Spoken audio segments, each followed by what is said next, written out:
Bienvenue sur Africa 24 dans cette nouvelle édition du Non-Stop Info. Voici les titres de l'actualité. Nouvelle attaque armée le 7 août près de la prison de Makala en République démocratique du Congo. Malgré une situation confuse, le calme semble revenir progressivement dans la capitale Kinshasa.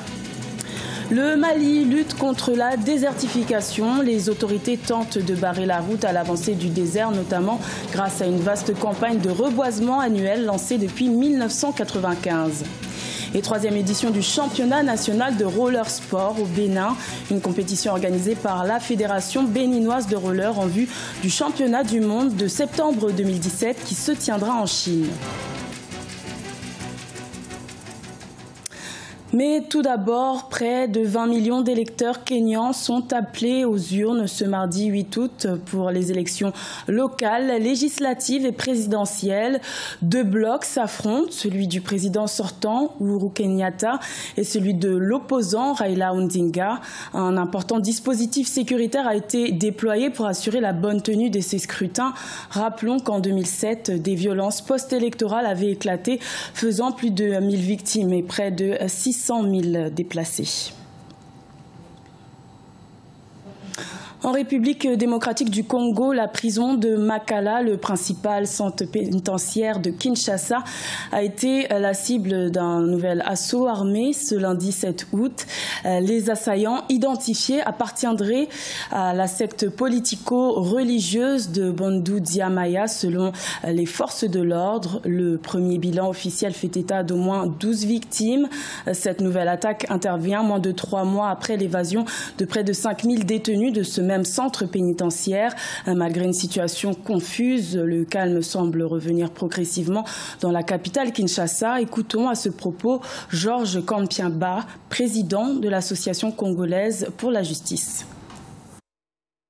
Jusque-là, nous avons des informations fragmentaires. Nous continuons aussi à travailler avec tous nos partenaires de terrain pour essayer d'avoir une idée définitive sur ce qui s'est passé, parce que d'abord, même les assaillants ne sont pas définitivement identifiés. On ne sait pas à quel groupe ils appartiennent, quelles sont leurs revendications. Bref, tout cela mérite une enquête indépendante, crédible, qui doit regrouper une commission avec les représentants du gouvernement, de la société civile et de la MONUSCO, de manière à ce qu'on puisse comprendre finalement ce qui est derrière ces attaques répétées dans la ville de Kinshasa, dans plusieurs villes autres du pays. Voilà pourquoi nous fustigeons la politique inadaptée qui est utilisée actuellement par le gouvernement, de vouloir tout le temps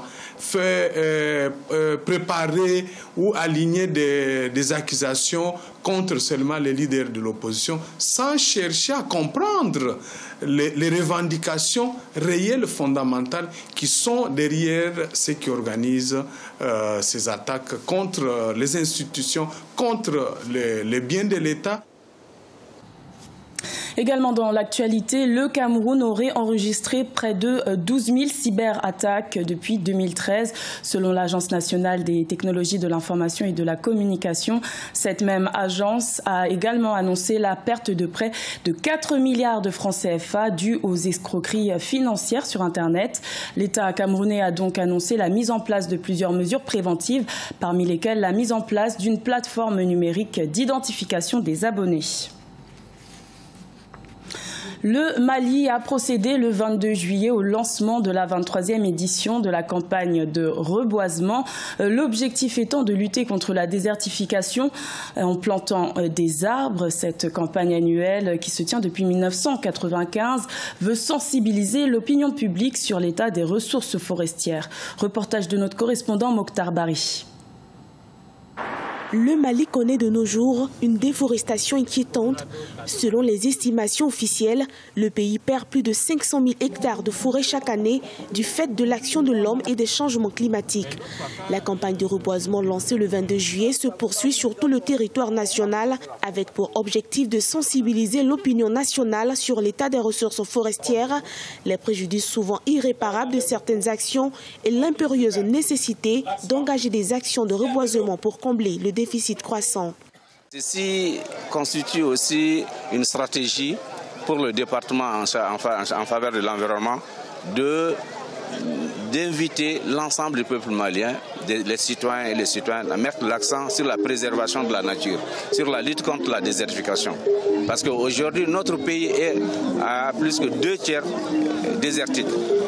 Donc, il n'y a que sur 1/3 que nous avons effectivement des peuplements dignes de ce nom sur le plan forestier. C'est en 1995 qu'a été lancée la campagne nationale de reboisement dénommée Opération pour Mali Vert, qui se déroule chaque année pendant l'hivernage. À Bamako, des journées de reboisement sont organisées pour perpétuer la tradition. Si la plantation est une étape, la préservation des jeunes plants reste une équation importante pour les autorités avec la divagation des animaux. C'est un plaisir à triple titre.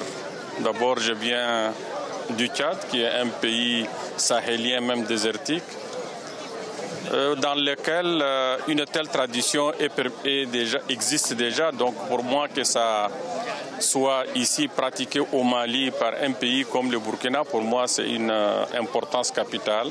Vous connaissez, vous savez l'importance que revêt l'environnement, et avec la politique développée ces derniers temps par nos gouvernants, donc notre action s'inscrit en droite ligne dans la politique nationale et du Burkina et du Mali. Pour la campagne de reboisement 2017, la Direction nationale des eaux et forêts envisage de produire 54 361 276 plants, toutes espèces confondues. Cette campagne entre en droite ligne du projet de Grande Muraille Verte qui va de Dakar à Djibouti, une initiative africaine qui a pour objectif de contrer l'avancée du désert sur le continent. La capitale béninoise Cotonou a abrité les 5 et 6 août la 3e édition du championnat national de roller sport. Une centaine d'athlètes venus des 4 coins du pays étaient réunis. L'objectif étant de sélectionner les plus talentueux pour les faire participer au championnat du monde de la discipline qui se tiendra en septembre 2017 en Chine. Reportage de notre correspondant Leftiounou, commenté par Idlet Mirabel Bissou. Au Bénin, les jeunes athlètes de la discipline sportive du roller sport ont révélé leur talent au cours de la 3e édition du championnat national. Cette compétition s'est déroulée du 5 au 6 août 2017 sur l'esplanade intérieure du stade de l'Amitié Mathieu Kérékou de Cotonou. Elle a regroupé une centaine d'athlètes issus d'une quinzaine de clubs des départements du pays. Plusieurs épreuves ont meublé ce rendez-vous sportif. Il s'agit entre autres du roller de course et du roller acrobatique. Les meilleurs jeunes athlètes ont su tirer leur épingle du jeu au terme des différents défis dans les catégories juniors, cadets et seniors. Ce qui m'a permis de remporter cette médaille, c'est le travail. C'est le travail et la volonté aussi. Aux entraînements, je gagne toujours les 500 mètres et sur la compétition aussi, je l'ai gagné. On a fait les 15 km où elle m'a poussé, j'ai perdu ma première place. Mais aujourd'hui, j'ai ramassé toutes les médailles d'or. Le roller de course comprend notamment les épreuves sur piste en vitesse 500 et 1000 mètres sprint, la course de 5 à 15 km à élimination et le marathon 42,195 km. Le roller acrobatique, quant à lui, regroupe le slalom battle, le slalom speed, le saut en hauteur et du saut en figure. Une trentaine de jeunes talents ont remporté la médaille d'or au cours de cette édition. Ce championnat aura permis de jauger le niveau des athlètes du pays. Pour le bilan de cette 3e édition, il faut dire que nous avons eu de très belles performances au niveau de nos athlètes qui ont donné le meilleur d'eux-mêmes pour qu'on puisse aller représenter valablement le pays lors des grands événements qui s'annoncent bientôt. Selon la Fédération béninoise de roller, cette compétition vise à sélectionner les talents qui vont participer au prochain championnat du monde de roller sport qui se déroulera en Chine du 22 août au 11 septembre 2017. Ce journal a été réalisé par l'ensemble de la rédaction. Merci de votre fidélité. Retrouvez dans un instant une nouvelle édition de l'information sur Africa 24.